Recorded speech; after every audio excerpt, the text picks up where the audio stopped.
In the midst of a heated feud, the United States, US, and Russia deploy nuclear submarines to strategic locations. This comes at a time when the war in Ukraine shows no sign of abating. Moscow deploys the nuclear submarine Generalissimus Suvorov to the White Sea. Meanwhile, Washington deployed the submarine USS Rhode Island to Gibraltar. Meanwhile, the U.S. Navy announced the arrival of the Ohio-class ballistic missile submarine USS Rhode Island in Gibraltar on a scheduled port visit.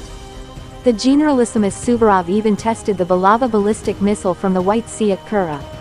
The Russian Ministry of Defense said the maneuver was part of the final stages of official trials. The flight of the Bulava ballistic missile takes place in normal mode.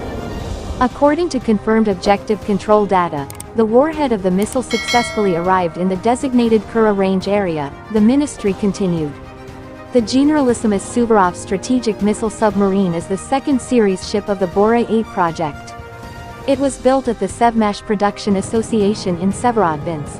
Meanwhile, the U.S. Navy announced the arrival of the Ohio-class ballistic missile submarine USS Rhode Island in Gibraltar on a scheduled port visit.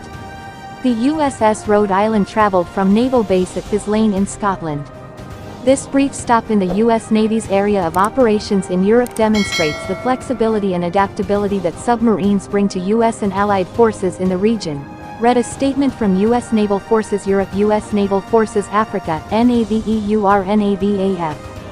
The United States and Russia's nuclear-powered ballistic missile submarines, SSBNs, have been pressured into action between November 1 and 2 in an unscheduled deployment that will further escalate tensions from both camps.